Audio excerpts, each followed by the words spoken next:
the ability to listen to others. We may not have solutions, but let us just listen. Listen to what is happening on the side of this particular community, what is happening to these particular people, how are they feeling, what are their own opinions. Secondly, the idea is that God speaks through all of us. So there is no priority given to others. Everybody, God can use us. The Holy Spirit can speak through anybody. So if we listen to others, we can discern the Spirit speaking to us. Yeah, normally the processes are like this. Basically, you have three. One is the preparatory moment. Then you have the celebration moment. Then you have moment for implementation. So generally, these are the processes. So as for this synod, it started with the grassroots, meaning parishes. All the parishes in the world were asked to deliberate from where they came to the diocesan level, and from the diocesan level to the provincial, then at the national level. So from the national level, they go to the continental level, from the continental level to the universal. So that is the preparation, and we have done all this. So what is remaining now? It is the universal level. Then a select number of people are going over there. So now you ask me of how do they arrive at a consensus? True, synods, you go, you speak your mind. Meanwhile, people have been listened to from the grassroots. They have spoken. And every country or every continent will now move with what they have collected, what they have listened from other people. Then coming together as a synod is not going to be just bishops, but with lay people, young and old. They will all come together with the bishops. Then again, these arguments will be advanced. So once they come forward with this, then resolutions are taken. That from what has been discussed, these are the points that have been done. Then at the end of it, there will be voting. They vote. Resolution number 1, like this. So everybody vote whether we agree or we don't agree. So it goes that way. But don't forget, they are still advisory to the Holy Father. The Holy Father is the chairman. So it's his job. So at the end of it, the Pope comes out with exhortation on what has been done. The exhortation, then he takes some decisions because of what people have mentioned. This is what they have said. So that in itself, the synod acts as a consultative body to the Holy Father. So after that, then he makes his own statements.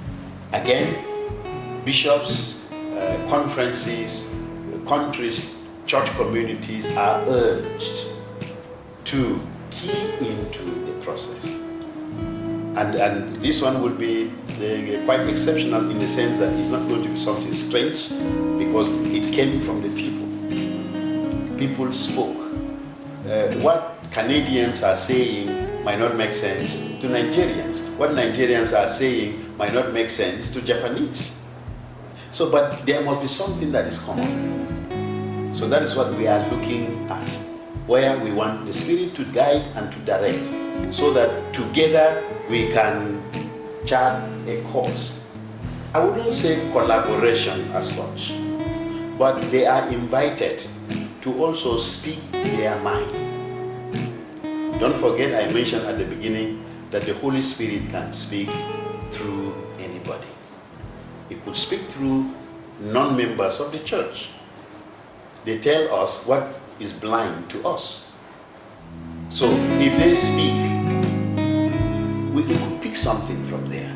So in this sense, not necessarily collaboration, but also listening to non-members of our church. And if you ask me, yes, it will enhance ecumenism. Namely, that for the fact that we have Jesus Christ as our unifying factor, we are not enemies. We are one. All struggling to understand concretely our own mission as disciples of Jesus. Of course, the church, I can't tell you exactly now, but I think it's about 50-something synods. The synod was established after the Second Vatican Council in 1965 or thereabout, 1965, because the Holy Father then, Pope St.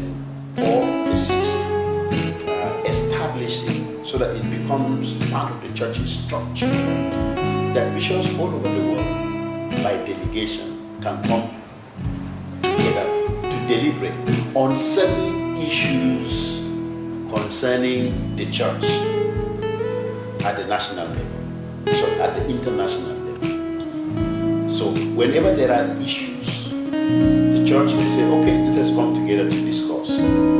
For example, if there is scarcity of priests, because without priests, the Holy Communion, the Mass, may not be celebrated. So in this case, if there are scarcity of priests all over the world, then the Pope calls, so how do we react? What do we do?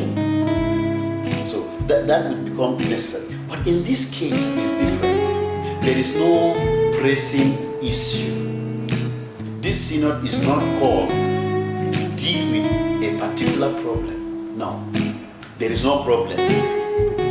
But that, the world is changing, life is moving on. How are we going to function effectively as the disciples of Jesus, given our own time? So that is why the Pope says the primary reason is to listen. Let us listen to one another so that together we can journey.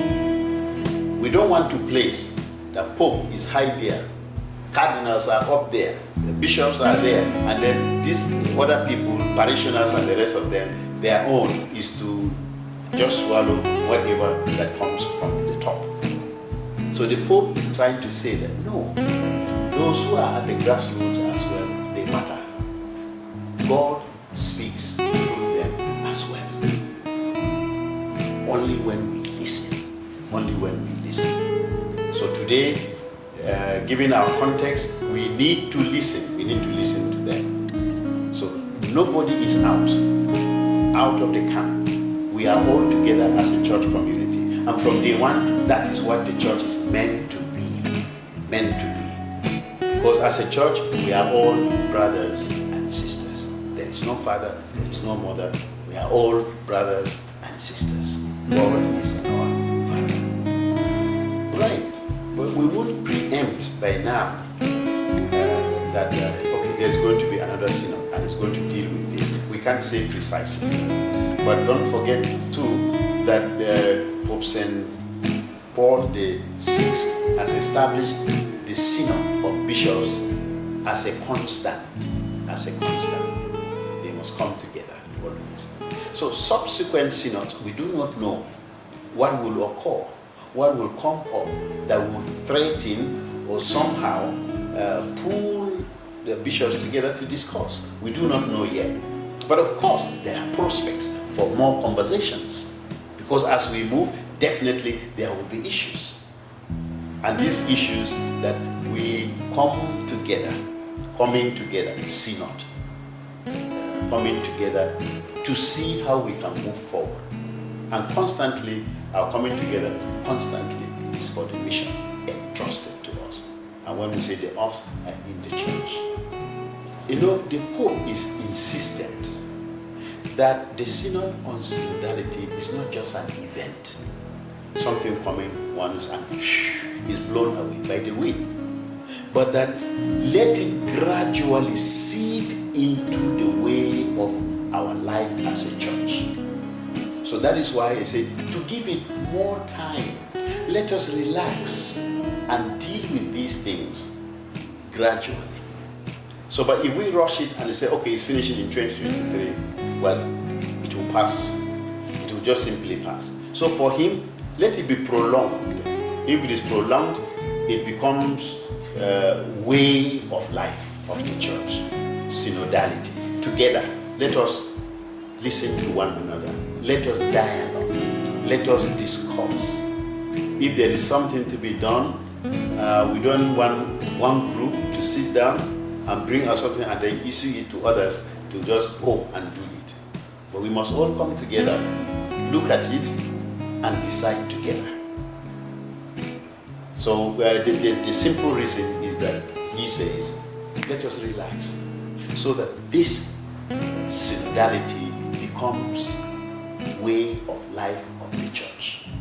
Way of life of the church. Always, if there is a decision to be taken, let us consult.